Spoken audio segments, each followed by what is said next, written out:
안녕하세요. 40대 중반의 남자입니다. 어렸을 때부터 저는 돌을 가지고 노는 것을 좋아했습니다. 길바닥 화단에 굴러다니는 제각각의 크기의 돌을 모아 차곡차곡 쌓고 진흙을 발라 벽을 세우는 것을 좋아했어요. 어머니 말씀으로는 돌만 가지고 있으면 시간 가는 줄 모르고 하루를 다 보냈다고 하니 어쩌면 날 때부터 직업이 정해져 버린 것인지도 모르겠습니다. 성인이 된 저는 고민할 것 없이 토목학과를 선택했습니다. 저는 건물을 올리는 일이 하나의 미학이라고 생각해요. 정확한 계산, 한치의 오차도 적용하지 않는 정교한 기술에 의해 우리는 점점 더 높은 건물을 세워 하늘에 가까워지고 있으니까요. 대학에 가서 좋아하는 공부를 마음껏 할 수 있다는 생각에 제 19살의 끝 무렵은 들뜬 나날들이었습니다. 녀석, 어렸을 때부터 돌만 만지작거리길래 커서 뭐가 되려나 했더니 그러게 말이에요. 석공이 되려나 했는데 또 가만 보면 두각에 관심이 있는 건 아니야. 그런데 토목학과라니 제 길은 제가 알아서 찾아가니 기특하지 않아요? 대학에 가서 전문적으로 배울 것이 너무 기대가 돼요. 열심히 하겠습니다. 아버지, 어머니. 그래, 사내 녀석이라 큰 걱정은 없다지만 서울서 혼자 살면 집 생각이 많이 나고 네 엄마 밥이 그리울 거다. 기숙사에서 밥은 주니? 뭘 해먹을 수는 있고? 식당이 있는데 밥은 식권으로 사서 먹어야 한대요. 방에선 그냥 간단한 것 정도 먹을 수 있고요. 서울 구경도 할 겸 엄마가 너 좋아하는 진미채 문어조림, 꽈리고추 볶음. 반찬 맛있게 해서 한 번씩 올라갈게. 서울이 어디 천리 말인가요? 버스 타면 3시간도 안 걸리는데요. 방학 때마다 내려와서 지낼게요. 이렇게 기술이 발전한 지금에야 당연한 일처럼 여겨지지만 마야 문명, 이집트 피라미드 등 고대 건축물들을 보면 옛 사람들의 지혜와 집념에 경외심이 느껴지기도 한답니다. 주춧돌과 단단한 기둥, 정확한 무게중심만 잘 지키면 튼튼한 건물을 세울 수 있잖아요. 그런데 인생에서는 이런 계산, 예측, 측량 같은 게 하나도 소용이 없는 것 같더군요. 균형과 중심을 잘 잡아 세우면 모진 풍파를 견디는 게 건물인데 인생의 균형과 중심을 잡는 것은 참 어려운 것 같습니다. 내리막길, 인생의 벼랑 끝에서 단 한 사람과의 만남을 통해 다시금 무너진 장벽을 세울 용기를 얻은 제 이야기를 들어주시겠어요? 평범한 집안에서 자란 저는 하고 싶은 일을 못 찾겠다는 다른 친구들과 달리 확고하게 전공을 선택했죠. 졸업을 한 뒤 건설 현장으로 향했습니다. 신입으로 입사해 차곡차곡 경력을 쌓아 건설업계 현장 관리직으로 일을 하게 되었어요. 아무리 관리 감독을 잘하더라도 현장엔 늘 변수가 있고 위험한 곳이었기 때문에 늘 안전제의를 철칙으로 여기고 생활했답니다. 그리고 그즈음 소개를 받은 여자와 얼마간의 연애를 한 뒤 결혼을 결심하게 되었습니다. 당신은 꿈이 뭐야? 어머, 당신은 뭘 그런 걸 물어봐? 그런 질문 되게 오랜만이다. 초등학교 때 많이 물어보는 질문 아니야? 다 크고 나서 그런 질문을 받으니 새삼 쑥스럽네. 에이, 그러니까 꿈이 뭔데? 나야. 그냥 당신이랑 행복하게 사는 거지. 어렸을 때부터 내 꿈은 현모양처였거든. 요즘에 현모양처가 꿈인 여자가 어딨냐고 내 친구들이 다 비웃을 때도 난 확고하고 한결같았지. 그래서 나는 내 꿈을 위해 평생 노력했어. 자기 결혼하면 깜짝 놀랄걸? 임금님 수라상까진 안 되더라도 자기 아침은 꼬박꼬박 챙겨줄 거야. 퇴근하고 돌아오면 집이라는 게 이렇게 따뜻한 곳이구나 느낄 수 있도록 항상 깔끔하고 포근한 집으로 관리할 거야. 그러니까 자기, 나 같은 살림의 여왕 만난 거 행운이라고 생각해. 그래, 당신 정말 잘할 것 같아. 믿음이 가. 그리고 나는 아이도 많이 낳고 싶어. 요즘 많이 나와봐야 둘? 아니지. 거의 외동으로 가는 추세라던데. 난 최소 둘. 능력만 되면 넷까지도 낳을 수 있어. 넷? 그래. 자기가 우리 애들 하고 싶은 거 다 뒷바라지할 만큼 능력만 되면 난 많이 낳고 싶다니까. 자기 진짜 요즘 세상에 이런 여자 없다. 알지? 내가 정말 열심히 일해야겠네. 정말 요즘 세상에 드문 현모양처가 꾸민 여자. 아내는 의욕이 넘쳤고 살림에도 소질이 있는 여자였습니다. 결혼 전 약속했던 대로 아침에 출근 준비를 하면 식탁에 늘 아침밥이 차려져 있었고, 퇴근하고 오면 깔끔하게 정리된 집에서 앞치마를 하고 저녁 준비를 하던 아내가 달려와 반겨주었죠. 그리고 결혼하고 몇 달 뒤 바로 우리에게 아이도 생겼답니다. 당신 임신도 했는데 집안일 너무 무리하지 마. 초창기라 조심해야 한다고는 하는데 난 정말 가만히 있는 걸 잘 못하잖아. 그리고 이 시기 지나면 운동도 하고 자주 움직여주는 게 아기한테도 좋대. 내가 당신 많이 도와줘야 하는데 바빠서 미안해. 무슨 소리야. 바깥 일이 얼마나 힘든데. 당신이 벌어다 주는 돈으로 사는 내가 당신한테 항상 감사하지. 고마워 여보. 가끔 친구들을 만나 이런저런 사는 이야기를 할 때면 다 저를 부러워하더군요. 야, 전생에 날 알고 했냐? 우리 집사람은 저녁 먹고 나면 TV 앞에서 떨어질 줄을 모른다.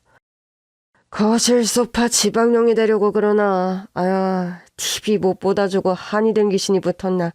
지겹다 지겨워. 야야, 그냥 얌전히 TV라도 보면 그냥 지겹고 말지. 우리 집사람은 저녁 먹은 지 2시간도 안 됐는데 배고프다며 야식을 쌓아놓고 TV를 본다니까. 밤마다 우적우적 음식 씹으면서 이 배 벌리고 TV 보는 걸 보면 내가 진짜 왜 사나 싶다. 돈은 왜 벌고 저걸 왜 데리고 살고. 아유, 내 팔자야. 너 솔직히 말해봐.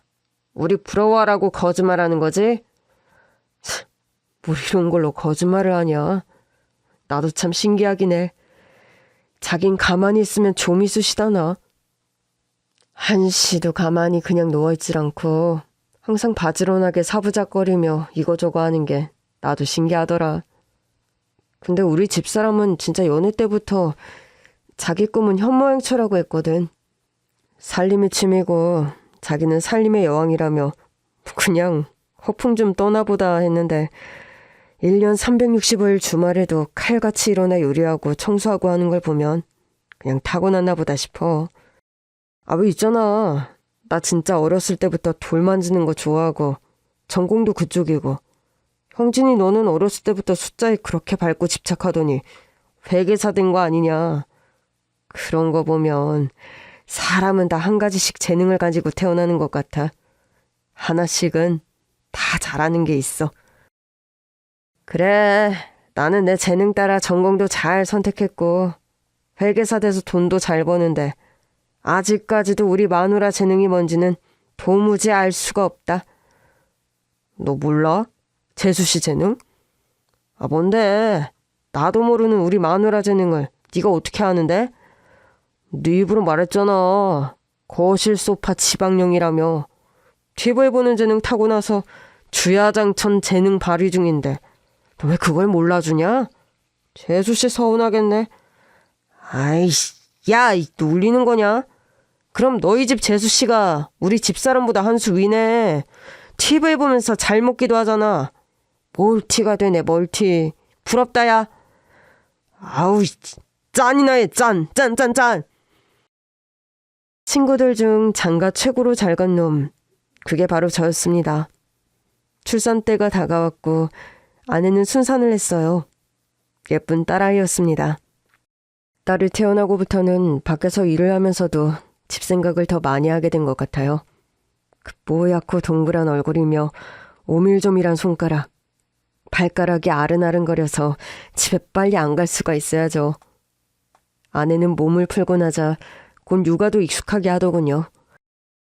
아기가 새벽에 깨서 울어도 혹여나 출근하는 제가 깰까봐 조용히 일어나 아기를 달래 재우고 정말 저를 편안하게 해주는 사람이었습니다. 난 정말 복받은 놈이야. 이 생각을 하면 길을 걷다가도 그냥 피식피식 웃음이 새어나오고 미소가 지어지더군요. 아이가 2살이 되어 한창 예쁜 짓을 하며 사랑받을 그 무렵 저희 가정에 위기가 다가왔습니다. 어서 와 자기. 오늘도 고생 많았어. 어? 그런데 자기 무슨 일 있어? 표정이 왜 그래? 여보, 나 어떻게 하지? 너무 피곤해 보여. 여기 앉아봐. 따뜻한 차 한 잔 줄까? 마침 아이가 잠들었기에 아내와 조용하게 대화를 나눌 수 있게 되었어요. 저는 머뭇거리며 회사에서 결정된 상황을 이야기해야 했죠. 나 해외 나가야 할 수도 있어. 곧 해외 발령 떨어질 것 같아. 해외 발령? 어디로? 어디? 중동 쪽이지 뭐. 그쪽에 요즘 진출을 많이 하잖아. 중동이라고? 얼마나? 얼마나 있어야 하는 거야? 최소 5년이고 더 연장될 수도 있어. 당신 생각은 어때? 가지 말까? 안 간다고 하면 안 갈 수 있는 거야? 다른 선택지가 있어? 아니, 그럴 수는 없지. 안 나가는 방법은 퇴사밖에 없어. 퇴사는 말도 안 되지. 이직이나 재취업이 쉬운 것도 아닌데. 그러니까 다른 방법이 없는 것 같아. 정말 많은 생각, 고민이 들었지만 외벌이 아이까지 있는 가장인 저에게 달리 선택지가 없었습니다. 가족이 함께 가는 옵션도 가능했지만 지역이 중동이고 아이가 아직 어리다 보니 아내에게 아이를 데리고 함께 떠나자고 말하기 어렵더군요. 그렇게 6개월 정도 준비 기간을 가진 뒤 출국 날이 되었습니다. 출국 3달 전부터는 너무 정신이 없더라고요. 짐도 미리 붙여야 했고 이거저거 준비할 게 한가득. 그리고 출국하는 당일 아내는 아이를 데리고 함께 공항에 배웅을 나왔어요. 여보, 너무 걱정하지 마. 5년 금방이야. 우리 서윤이 한창 예쁠 때인데 하루하루 다르게 커가는데 내가 이 모습을 못 봐서 어떡하지? 당신 혼자 이 어린애를 어떡해. 정말 걸음이 안 떨어진다. 영상통화하면 되잖아.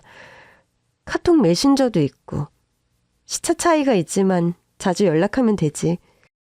그래도 월급은 많이 오르니까 내가 매달 꼬박꼬박 돈 보낼 거고 당신이랑 우리 서윤이 생활하는 데는 부족한 것 없도록 할게. 당신이 앞에 있는데도 벌써 보고 싶어. 진짜 돈 뭐 이런 거 많이 버는 게 뭐가 중요해. 하루하루 당신 못 보는 게 나한테는 너무 힘들 것 같아. 여보, 내가 미안하고 내가 많이 사랑해. 서윤이, 엄마 말 잘 듣고 아프지 말고 건강하게 있어야 해. 우리 서윤이 유치원 갈 즈음에는 아빠가 꼭 돌아올게. 우리 부부는 공항에서 눈물의 이별을 하게 되었습니다. 그렇게 저는 기러기 아빠가 되었어요. 기러기 아빠의 결말은 새드엔딩이라고 하지만 저는 누구보다 자신이 있었습니다. 제 아내를 믿었으니까요.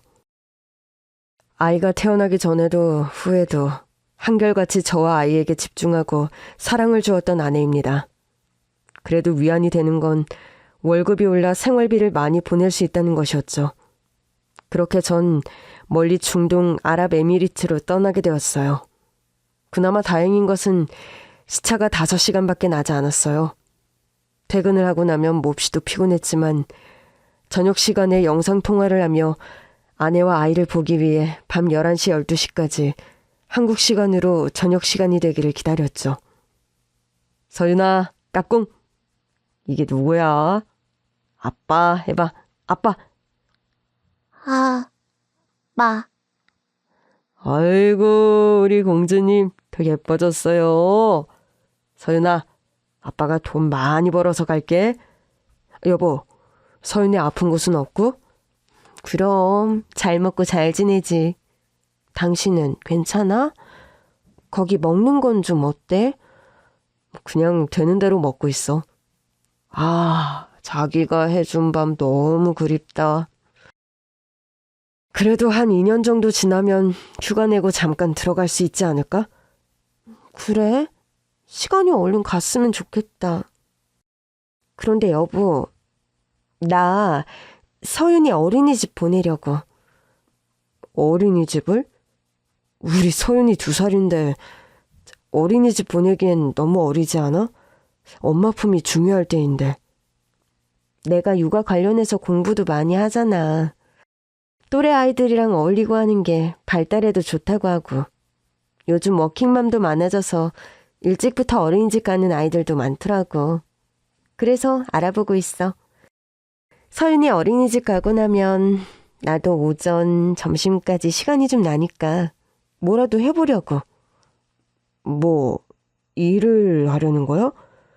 생활비도 거의 2배 가까이 많이 보내주는데 당신이 일을 할 필요가 뭐가 있어? 일 말고 그냥 취미를 가는 게 좋을 것 같아서. 당신 없는 생활 너무 무료해.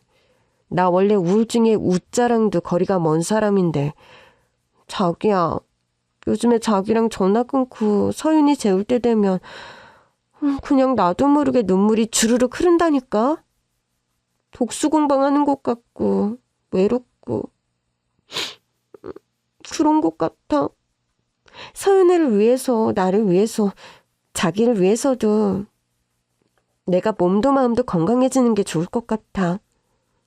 그래, 생각해보니 당신 말이 맞네. 계속 집에만 있으면 그럴 것 같아. 뭘 배우든 배우게 돼서 뭐 장비가 필요하든 내가 다 사줄 테니까 당신 하고 싶은 거 해. 30대 초반에 결혼을 한 저보다 어린 아내는 아직 20대 후반이었어요. 게다가 활동적인 성격이라 집에서도 가만히 있지 못하는데 저까지 없으니 외로움을 많이 느끼겠다 싶더라고요. 실내 암벽 등반, 클라이밍을 시작으로 사이클, 산악동호회. 제가 먼 땅에서 땀 흘려 일하는 동안 아내는 취미에 땀을 열심히 쏟으며 취미 부자가 되어 있었어요. 프로젝트가 한창이라 휴가를 내는 것도 쉽지가 않더군요. 5년이면 끝날 줄 알았던 기러기 생활은 그로부터 2년이나 더 연장되었습니다. 아내와 딸아이를 두고 떠나온 지 7년째 되던 해 드디어 기러기 생활의 끝이 보이더군요. 딸아이의 유치원 입학식에 함께하겠다는 약속도 지키지 못했고 초등학교 입학도 함께하지 못해 너무나 괴로웠지만 곧 아내와 아이를 볼 수 있다는 생각에 그곳에서 일하는 남은 기간은 시간이 금방 가는 것만 같았어요. 나 드디어 결정됐어. 6개월 뒤에 한국 들어가. 그래?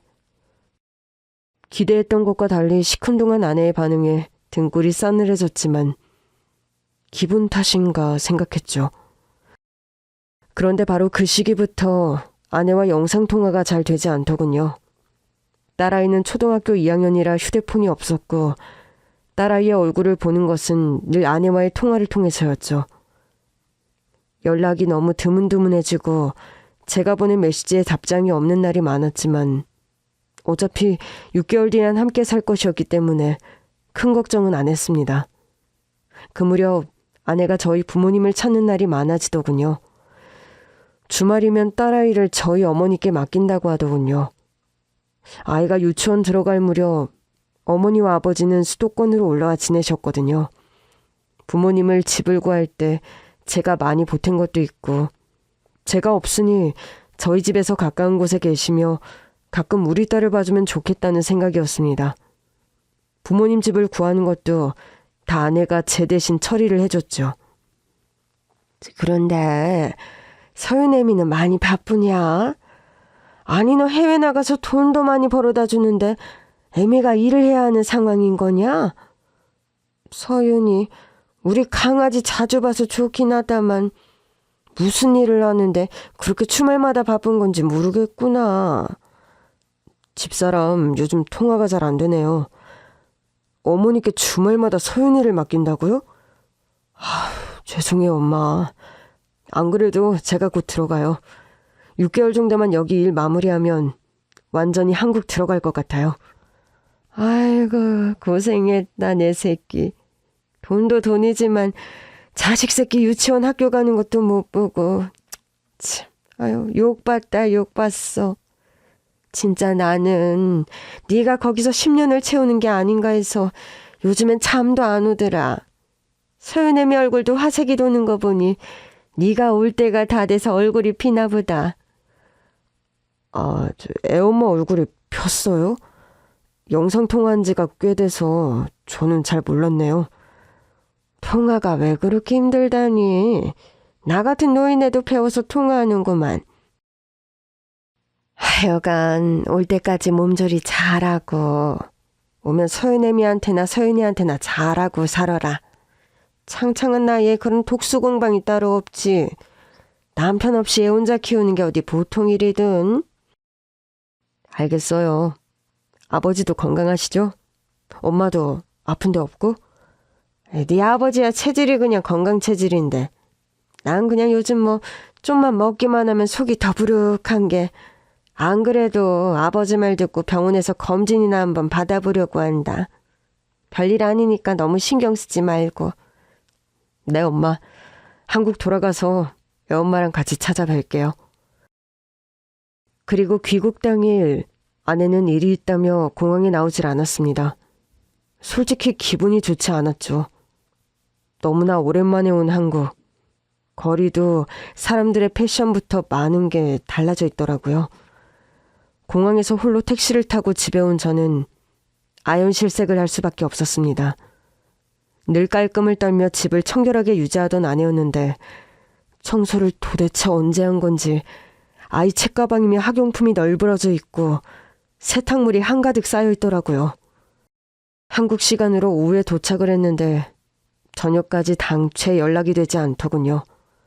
집을 깨끗하게 치운 뒤 곧바로 어머니 댁에 가서 아내가 주말부터 맡겼다는 딸아이를 데리고 왔습니다. 휴대전화 화면에서만 보던 아빠. 반가움에 저는 눈물이 쏟아졌지만 딸아이는 손가락을 매만지며 어색하게 저를 바라보더군요. 서윤아, 네 아빠다 아빠. 응? 아빠 안 보고 싶었어? 안녕하세요. 이서윤이에요. 쭈뼛거리며 저에게 선뜻 다가오지 못하는 딸을 보니 가슴이 미어졌습니다. 서윤아, 아빠야. 아빠가 일 때문에 그동안 비행기 타고 저 멀리 있었어. 근데 이제 돌아왔어. 이제 서윤이 곁에 있을 거야. 안 떠날 거야. 이거 서윤이 선물. 서윤아, 궁금하지? 아빠가 옷이랑 서윤이 가방이랑 인형이랑 다 사왔어. 고맙습니다. 선물 열어봐. 그리고 이거 다 집에 가지고 가자. 집에서 아빠랑 맛있는 것도 먹고. 그런데 서윤아, 엄마는 어디 갔는지 알아? 엄마 산에 올라간다고 했어요. 원래 엄마 산에 가면 한참 뒤에 볼 수 있어요. 순간 딸아이 앞에서 욕을 할 뻔했습니다. 아무리 산 타는 게 좋아도 그렇지 오늘은 7년 만에 제가 집에 오는 날인데 이런 날까지 산행을 가야 했을까요? 그동안 혼자 고생한 것은 알았지만 이건 정말 너무하는구나 싶더라고요. 그렇게 부모님께 인사를 드린 뒤 딸을 데리고 집에 왔습니다. 우와, 집이 깨끗하다. 신기해. 서윤이 배고프지? 아빠가 저녁 맛있게 해줄게. 먼 곳에서 온 여독도 풀지 못하고 딸아이 밥을 챙겨 먹이고 재우는데 아내한테 연락이 왔습니다. 그것도 문자로요. 잘 도착했어? 그동안 말 못해서 미안한데 사실 나 사랑하는 사람이 있어. 당신과는 다르게 항상 내 곁을 지켜주는 사람이야. 외롭지 않게 나를 품어주고 내 곁을 따뜻하게 채워주는 사람. 고생했어. 그동안. 우리 서로를 위해 좋게 헤어지는 걸로 하자. 믿을 수가 없더라고요. 전 정말 이게 아내가 준비한 서프라이즈, 몰래카메라 같은 게 아닐까 생각했지만 그건 헛된 바람이었습니다. 3일 뒤 딸이 학교에 가고 제가 출근을 한 사이 아내는 집에 다녀갔더군요. 짐을 싹 챙겨서 나갔습니다. 식탁에는 이혼 서류가 놓여져 있었고 딸아이는 준비되면 자기가 데리러 간다고 하더군요. 진짜 이거 정신 나간 거 아니야? 내가 순순히 네 뜻대로 해줄 것 같아? 아내에게 만나서 이야기하자고 만나야 해결을 할 수 있다고 간곡하게 말을 했고 어느 카페에서 우리는 7년 만에 재회를 하게 되었습니다. 해외 나갈 당시만 해도 7년 뒤 이런 식으로 아내를 본다는 것은 정말 상상조차 못했던 일이었어요. 이래서 다들 기러기 아빠의 결말은 불행으로 마무리된다고 하는 거였군요. 속이 뒤집어졌지만 이미 마음 떠난 사람 붙잡는 것은 의미가 없는 것 같았어요. 그런데 아내의 배신은 이게 끝이 아니었습니다. 양육권 문제를 논의하던 중 재산 확인을 해본 저는 정말 그 자리에서 심장마비가 오는 줄 알았습니다. 너 진짜 미쳤어? 내가 그동안 꼬박꼬박 보낸 월급, 내 돈 다 어디 있어? 내 돈? 진짜 이기적이네. 야, 돈도 없이 먹을 것도 없이 애가 그냥 알아서 혼자 쑥쑥 크는 줄 아니? 네가 보내준 그 돈 다 서윤이한테 들어갔어.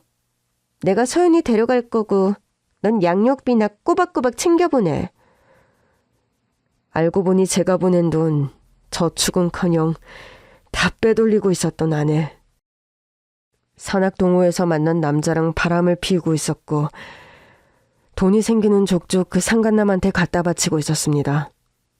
고소를 하려고 했으나 그 남자랑 만난 시기라든지 증거 같은 걸 확보하기 너무 어려운 상황에 저는 양육권을 제가 갖는 조건으로 이혼을 했습니다. 7년 만에 보는 아빠랑 같이 사는 게 딸아이에게 좋은 건지 수없이 고민했지만 남편을 두고 바람을 핀 부도덕한 여자한테 제 딸을 맡길 수는 없었죠. 부모님도 근처에 계시니 어머니가 아이를 좀 봐주신다면 아이를 혼자서도 키울 수 있을 것 같았습니다. 그런데 여러분, 들어본 적 있으신가요? 불행은 한꺼번에 닥친다는 말이요. 정말 거짓말처럼 그 시기 회사가 건축 시공 비용을 빼돌린 것이 밝혀져 경영진이 수사를 받게 되고 어려움에 닥친 회사는 곧 직원들을 해고했습니다. 해외 파견 7년까지 군말 없이 따르며 회사의 책임감을 다했는데 돌아온 것은 공고사직. 몸 바쳐온 회사의 결정에 많은 술을 퍼마시고 제가 향한 곳은 한강 다리였어요. 시커먼 물을 바라보는데 정말 그냥 뛰어내리고 싶다는 생각이 들더라고요. 그때 휴대전화가 울렸습니다. 이혼을 하며 아이에게 휴대폰을 사줬는데 아이가 전화를 한 것이었어요. 아빠, 언제 와? 서윤아, 아빠가 미안해. 아빠, 울어? 왜 울어? 집에 와, 서윤이가 기다리고 있잖아. 이제 엄마 자주 못 본다며. 아빠도 자주 못 보는 거야? 울먹이는 딸의 목소리에 저는 발걸음을 돌려 집으로 향했습니다. 평생 다니던 직장을 그만두고 나이는 40줄에 들어서고 앞으로 뭘 어떻게 해야 할지 막막하더라고요. 뭘 먹을 때마다 속이 답답하고 더부룩하다고 하시던 어머니는 암 진단을 받고 몇 개월 뒤에 돌아가셨어요. 아버지는 어머니 없이 낯선 곳에서 혼자 지낼 자신이 없다며 고향으로 다시 내려가셨죠. 제가 뭘 그렇게 잘못했을까요? 왜 나한테만 이런 일이 생길까요? 어머니를 보내드리고 한 달 동안은 그냥 넋이 나가 있었습니다. 퇴직금 받은 것으로 버티며 아이를 등하교시키는 나날들. 여느 때처럼 아이를 학교에 데려다주고 오는 길, 전봇대의 전단지가 눈에 띄었습니다. 마을버스 운전기사 모집 전단지를 손에 쥐는데 그냥 이건 내가 할 수 있겠다 싶은 마음이 들더라고요. 그렇게 저는 마을버스 기사가 되었어요. 와, 아빠 차 되게 크다. 버스가 이제 아빠 차야? 아빠 차는 아니지만 아빠가 이 차로 서윤이 학교도 지나다니고 서윤이 좋아하는 마트도 지나다니고 공원도 지나다니지? 다른 손님들을 안전하게 데려다주는 일이야. 아빠, 멋있어. 제가 살아가는 유일한 이유. 이제 제 곁에는 딸밖에 없었습니다. 전 정말 딸이 없었다면 삶에 미련이 없었을 것 같아요. 마을버스 운전일은 단조로운 일이었지만 저는 그 일이 꽤 마음에 들었습니다. 비슷한 시간대에 타는 승객들이 많다 보니 이제 누가 어디에서 내리는지, 누가 언제쯤 타는지 알 것 같더라고요. 왠지 이웃처럼 느껴지고 사람들이 친근하게 느껴져 저도 따뜻하게 승객들을 맞이했습니다. 이제야 알 것 같아요. 인생이라는 것은 높은 벽, 담을 쌓아가는 과정이 아닌 그저 길을 지나가는 것뿐이라는 것을. 단단하고 견고한 벽이 인생의 풍파를 막아주지 못한다는 것을요. 그렇게 받아들이고 나니 마음이 조금은 편하더라고요. 친구 녀석들은 진심으로 저를 안타까워하며 건설일로 재기할 수 있다고 재취업을 권했지만 그 당시 그럴 마음이 별로 없었어요. 그러던 어느 날 익숙한 승객들 사이 처음 보는 할머니 한 분이 버스에 타셨습니다. 늦은 시간이었고 그날의 마지막 운행이었어요. 보따리 하나를 들고 구석자리에 앉아 멍하니 창밖만 보던 할머니였는데 버스가 종착역, 차고지에 도착을 했는데도 그냥 앉아 계시더라고요. 차고지 도착 전부터 이제 종착역이라고 종착역에서 내리실 거냐고 물었는데도 아무 말이 없던 할머니. 버스를 차고지에 세우고 할머니에게 다가갔습니다. 할머니, 여기는 종착역이에요. 오늘 운행도 다 끝났고요. 이제 차고지에 차 세우고 저는 퇴근을 해야 합니다. 댁이 어디세요? 내내 말이 없던 할머니. 가까이 다가가서 보니 그만 할머니가 울고 있는 게 아니겠어요? 당황한 저는 조심스레 할머니를 살펴보며 다시 물었습니다. 혹시 치매에 걸리셨나? 집이 어딘지 모르나 걱정이 되어 경찰에 신고를 해야 하나 싶었죠. 할머니, 어디 편찮으세요? 경찰한테 연락하면 댁에다 모셔다 드릴 수 있을 것 같은데. 제가 연락을 해볼게요. 기사 양반, 버스에서 하룻밤만 잘 수 있어요? 네? 버스에서요? 자세히 살펴보니 할머니는 치매에 걸리거나 어디가 아픈 사람처럼 보이지는 않았어요. 고고한 기운이 느껴지는 게 뭔가 이렇게 거리를 떠돌 사람이 아니라는 생각이었죠. 그런데 할머니는 계속 버스에서 하루만 재워달라고 간청을 하더라고요. 잠시 고민하던 저는 조심스럽게 할머니에게 제안을 했습니다. 할머니, 여기서 주무시는 건 안 되고요. 여기 근처가 저희 집인데 제가 어린 딸, 초등학생 딸이랑 같이 살거든요. 저희 집에서 하루 쉬다 가시겠어요? 요즘 같은 세상, 생전 처음 보는 낯선 일을 집에 들이는 것이 쉬운 일은 아니었지만 무슨 사연인지 울고 있는 할머니를 보는데 얼마 전 돌아가신 저희 엄마 생각이 나더라고요. 그래서 결심을 한 거였어요. 할머니를 모시고 저희 집으로 갔습니다. 그리고 돌이켜보니 그날 버스에서 할머니를 만나지 않았더라면 어떻게 되었을까요? 버스에서 할머니를 만난 것이 제 인생의 큰 반환점이었습니다. 서윤아, 인사해. 버스에서 만난 할머니이신데 오늘은 우리 집에 손님으로 오셨어. 우리 집에서 하루 자고 가실 거야. 안녕하세요. 이서윤이에요. 안녕, 아가. 아유, 눈이 참 동그랗고 예쁘구나. 할미가 오늘 여기서 신세를 질까 하는데 괜찮겠니? 네, 저도 원래 할머니가 있었는데요. 저희 할머니는 멀리 하늘나라로 여행을 떠나셨어요. 그렇구나. 할머니는 뭔가 지그시 생각에 잠긴 듯 싶었죠. 저녁밥을 차려 할머니 딸아이와 함께 먹었습니다. 그런데 할머니는 밥을 잘 드시지 않고 계속 저희 딸아이를 보는 거였어요.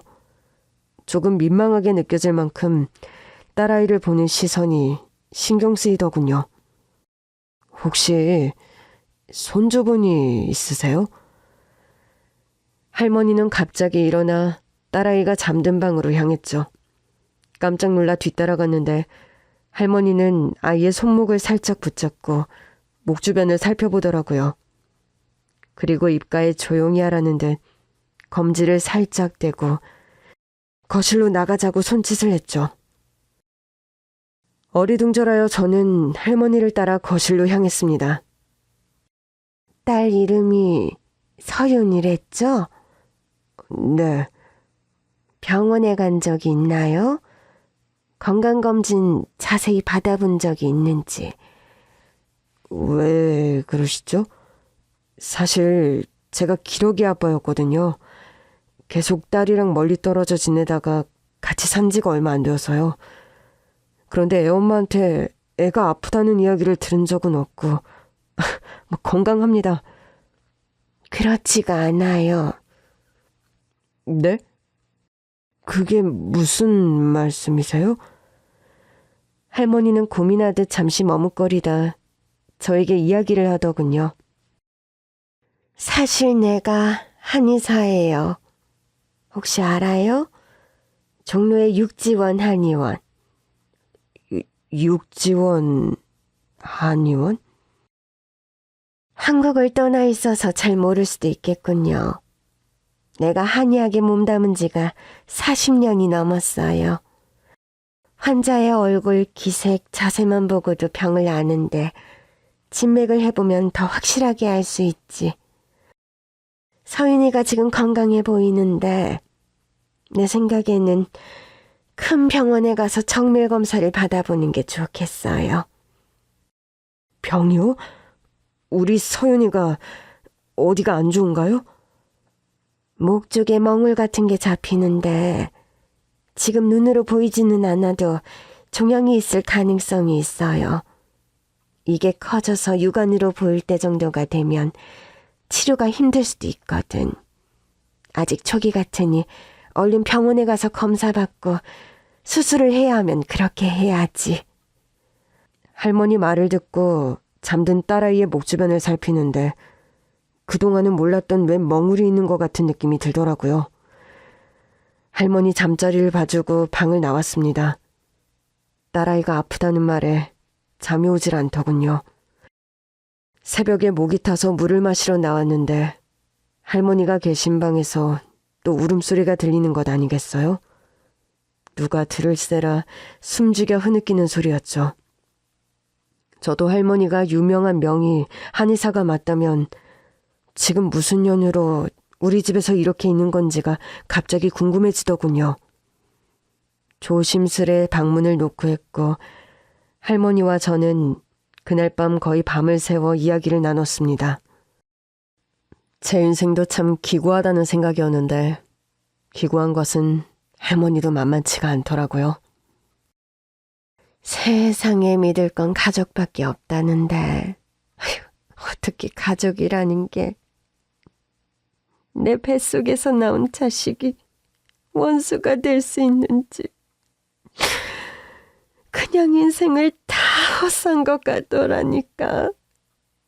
내 속이 답답하고 헛헛해서 그냥 정처 없이 아무 버스나 타고 이 동네 저 동네를 떠돌다 보니 어느새 기사 양반 버스에 있더라고. 할머니가 말한 대로 검색해보니 할머니는 정말 소문난 명의 한의사가 맞더라고요. 명의로 소문이 나고 할머니가 운영하던 한의원이 유명해져서 너무 잘 되었다고 합니다. 그런데 문제는 욕심이 많은 할머니의 며느리였죠. 한의사였던 할머니에 비해 아들은 공부를 그리 잘하지 못해 그냥 한의원 운영이나 돕던 처지였는데 결혼을 한의대를 나온 여자랑 했더군요. 한의사인 며느리도 곧 할머니의 한의원에서 함께 일을 하게 되었답니다. 침도 잘 놓지만 한의원에서 조제한 한약이라든지 유행하기 시작한 다이어트 한약으로 한의원이 더 잘 되었다고 해요. 그런데 사람 욕심이 참 끝이 없죠. 한의사인 며느리가 할머니 아들을 꼬셔 할머니가 한의원을 며느리한테 물려주지 않을 것 같다고 경영권을 아들이 가져야 한다며 지속적으로 할머니와 아들 사이를 이간질을 했다고 하더군요. 그냥 때가 되면 다 물려줄 거였는데 그걸 못 참아서 이 늙은이한테 전륜을 쳐버리고 못된 수를 써서 나를 내쫓았지 뭐요. 할머니의 아들 부부는 결혼을 하고 쭉 할머니 집에서 살았다고 합니다. 이 부부가 꾸민 일이란 정말 악한 술수였어요. 고객들을 가장한 대행 알바들을 심어 한의원에서 할머니에게 진료를 받게 한 뒤 할머니가 침을 잘못 놓았다는 둥, 할머니가 조제한 한약을 먹고 아프다는 둥, 지속적으로 할머니에게 항의를 하기 시켰다는군요. 고객들의 항의가 계속되자 할머니는 침을 놓는 것도 두려워졌고 한약 약재를 수시로 점검하며 거의 노이로제에 시달릴 정도가 되었답니다. 그때를 놓치지 않고 며느리는 할머니에게 이렇게 말했다죠. 어머님, 이제 그만하셔야죠. 무슨 말을 하는 거니? 이렇게 불만 폭주가 계속되면 한의원 문을 닫는 게 낫겠어요. 문 닫는 걸 원하세요? 아님 그냥 물러나시는 건 어떨까요? 저도 한의사잖아요, 어머님. 요즘 한의원은 나이 드신 분들만 찾는 것도 아니고 젊은 제가 트렌드를 잘 아니까 어머님이 추락시켜놓은 한의원 명성 제가 다시 살려볼게요. 며느리라는 사람이 정말 그렇게 말했다고요? 그렇다니까. 사람이 제일 무섭지. 내가 40년째 한의원을 하면서도 내가 놓은 침 맞고 병이 싹 나았다는 소리만 들었지. 병이 심해졌다는 이야기는 들은 적이 없었는데 그게 너무 충격적이더라고. 이러다 내가 내 명예 못 살겠다 싶어서 그래, 나 없이 니들끼리 해봐라 하고 이참에 휴식기를 좀 가져야겠다 생각했지. 그런데 집은 왜 나오신 거예요? 동네 공원 한 바퀴 돌고 산책을 하고 오는데 글쎄, 아들이 나보고 집을 얻어줄 테니 따로 나가 살라고 하더라고. 며느리가 나랑 있는 게 불편해서 못 살겠다고 해. 다른 사람도 아니고 내 아들이 그렇게 나한테 냉정할 수가 있다니. 바깥 양반 일찍 돌아가시고 혼자 침 넣고 약 지어가며 뭐 하나 부족한 것 없이 키웠거든. 근데 지금 돌이켜보니 허기운 것 같아. 내가 죄인이지. 자식을 그렇게 키운 내가 죄인이야. 그게 왜 할머니 잘못이에요. 며느리가 정말 나쁜 사람이네요. 할머니의 이야기를 듣고 기러기 아빠 생활 7년, 돈 다 벌어다 주고 그 멀리서 가족 생각만 하며 힘든 타지 생활을 버텼는데 돌아오니 바람나서 이혼하자는 아내. 제 이야기를 털어놓았습니다.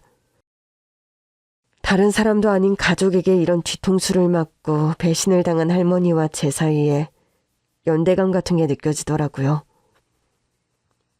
기사 양반이 원하는 게 뭔가?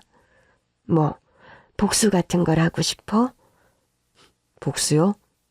아니요. 그럴 가치도 없는 여자예요. 처음엔 제 탓이라고 생각했어요. 가족을 먹여 살리기 위해 어쩔 수 없는 선택이었지만 젊고 젊은 아내를 외롭게 홀로 둔 내 탓이다 하고요. 그런데 그런 상황에 놓인 모두가 제 아내처럼 딴 주머니를 차고 사람을 쓰레기 버리듯 하진 않잖아요. 그런 여자를 철석같이 믿고 모든 걸 맡긴 것이 잘못이라면 잘못이겠죠. 그런데 지나간 일 후회하면 무엇하나요? 그냥 이제 제 바람은 딸아이랑 잘 지내고 잘 사는 거예요. 할머니는요? 앞으로 어떻게 하실 거예요? 난 그냥 내가 평생 하던 일을 하다가 떠날 때가 돼서 곱게 가는 게 소원이야. 그렇게 제자리를 찾아야 하는데 그게 어떻게 되는지. 제가 방법을 찾아볼게요. 아무래도 며느리 쪽을 좀 파봐야 할 것 같아요.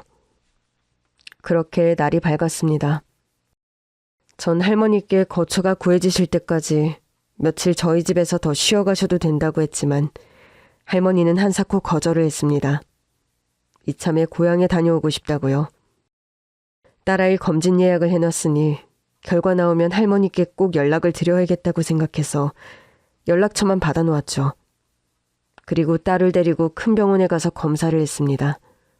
그리고 한 달 뒤 정밀 검사를 통해 정말 딸아이의 목에서 종양이 자라고 있다는 사실을 알게 되었어요. 다행스럽게도 빨리 발견을 했어요. 수술을 하면 괜찮을 것 같습니다. 어떻게 이렇게 검사 받으실 생각을 하셨어요? 증상 같은 게 있었나요? 그게 아시는 지인분이 한의사이신데요. 딸아이를 살펴보시고는 병원에서 검사 받기를 권고하시더라고요. 그러시군요. 그런 지인이 계신 것도 정말 복이네요. 수술 날짜를 잡고 딸아이를 보니 왜 이렇게 안쓰럽던지요. 이 작은 몸에 칼을 대야 한다니 맞추며 수술이며 걱정되는 것이 한두 가지가 아니었어요. 그러나 확실한 것은 정말 손댈 수 없이 늦기 전 종양을 일찍 발견했다는 것입니다. 같이 살고 지내며 그런 종양이 자라고 있다는 걸 전혀 몰랐던, 그것도 아빠라는 사람이 그랬다는 게 너무나 미안하더라고요. 여보세요? 할머니, 저 마을버스 기사입니다. 할머니 말씀대로 병원 가서 검진을 받았어요. 검사 결과가 나왔는데 서윤이 목에 종양이 자라고 있다고 하더라고요. 한의사님 덕분에 발견이 빨랐습니다. 우리 서윤이 생명의 은인이세요. 이걸 어떻게 보답해야 할까요? 너무 감사해요. 다행이에요, 기사 양반. 아니, 내가 계속 기사 양반이라고 부르고 있네. 기사 양반 이름 석자가 어떻게 돼요? 이영준이라고 합니다. 그래요. 우리 아들이랑 나이대가 비슷해 보여. 서윤이 일찍 발견한 만큼 수술 잘 받고 완쾌되기를 내 기도할게요. 서울 다시 올라오시면 연락 주세요. 저도 연락 드릴게요. 저는 한의원을 파보기로 했죠. 며느리라는 사람 심보가 보통이 아닌 게 뭐가 나올 것 같은 느낌이 들었거든요. 알아보니 한의원 이름을 바꾸고 내부 인테리어를 싹 새로 하고 운영을 하고 있더라고요. 손님을 가장하고 저도 한의원을 둘러보았습니다. 그리고 오랜 친구, 회계사인 친구 녀석에게 연락을 했죠. 부탁할 게 좀 있는데. 잘 지내냐? 무슨 일이야? 기러기 아빠 생활을 안쓰럽게 바라보던 친구. 이혼하고서도 저랑 술잔을 기울여주며 제 넋두리를 다 들어준 친구였습니다. 그때 그렇게 자기 마누라 TV만 끼고 산다고 한탄하던 녀석이었는데 제 이혼 사정을 듣고서는 마누라 불평 같은 건 하지도 않더라고요. 회계사 친구를 통해 알아보니 역시나 할머니의 며느리 한의사는 탈세 혐의가 의심됐습니다. 다이어트 한약으로도 상당한 수입을 올리고 있었는데 성분이나 출처 표기 관련해서도 문제가 있어 보였죠. 모든 증거를 모으고 명의이신 육지연 한의사 할머니께 연락을 드렸어요. 그간 어떻게 지냈나요? 버스 운전 열심히 하고 아이돌 보며 지냈어요. 일 쉬는 날에 틈틈이 바쁘게 조사를 한 것도 있네요. 조사? 할머니 며느리 말이에요. 아드님과 함께 한의원 이름을 바꿔서 운영을 하고 있는데 탈세를 하고 있습니다. 다이어트 한약도 불티나게 팔리고 있는데 출처, 원료 표기, 허위 과장 광고 등 문제가 많아 보여요. 제 친구가 회계사거든요. 이거저거 알아보고 증거도 충분히 모았는데 어떻게 하고 싶으세요?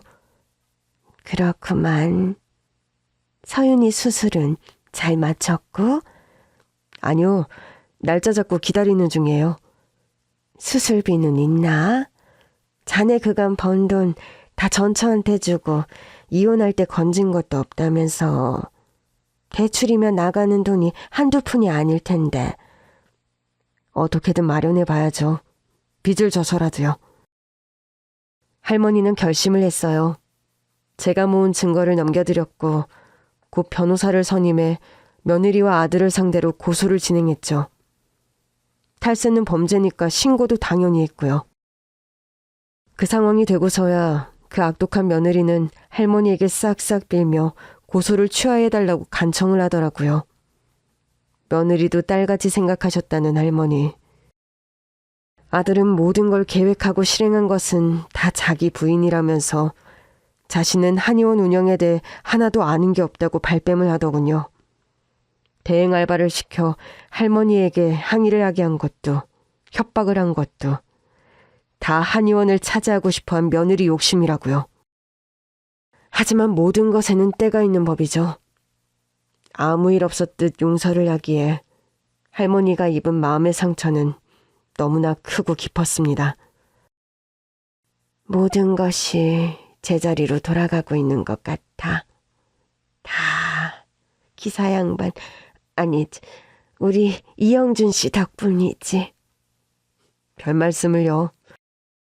이렇게 되어도 마음이 편치 않으실 것 같아서 걱정이네요. 그리고 딸아이의 수술 날짜가 되었습니다. 수술을 잘 마쳐도 입원을 하고 예후를 지켜보고 나중에 추적 검사까지 해야 하니 갈 길이 멀게 느껴지더라고요. 다행스럽게 우리 서윤이의 수술은 잘 마쳤습니다. 입원한 아이를 돌보며 병원비를 내야 해서 원무과로 향하고 있는데 할머니에게 전화가 왔어요. 서윤이 수술은 잘 마쳤어요? 네, 한의사님 덕분에 잘 마쳤습니다. 이건 서윤이가 내 손녀 같아서, 그리고 이영준 씨가 내 은인이기도 하니까 그냥 성이라고 생각해줬으면 좋겠어요. 네?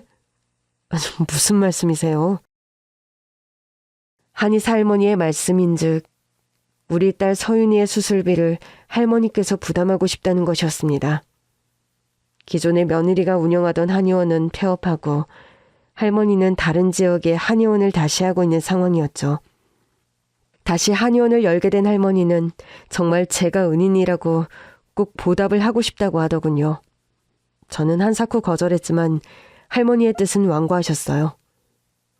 어머님께서 돌아가셨다고 했죠? 네.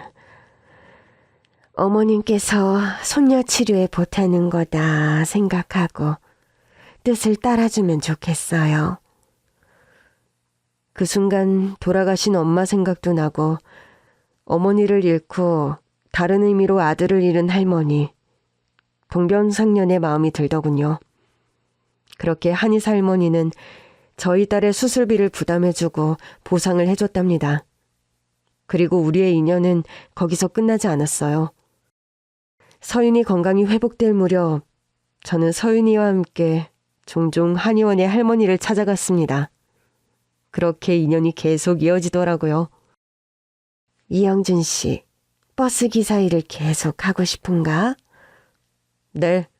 생각해보면 한의사님을 처음 만난 것도 제가 운전하는 버스였네요. 인연이라는 게 뭔지.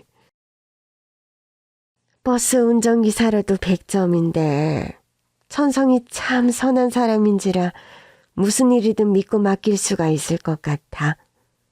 한의원이 바빠져서 사람이 필요하기는 한데 마음 편할 때 생각 있으면 언제든 말해요.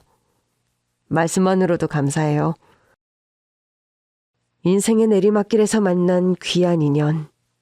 제 삶의 전부인 딸아이를 살려준 은인. 그리고 보답까지. 할머니를 만난 것은 제 인생 초대박 행운. 돈으로도 살 수 없는 귀한 인연이 되었답니다. 청취자 여러분의 인생에서도 귀한 인연들이 맺어지길 바라며 이야기를 마치겠습니다. 감사합니다.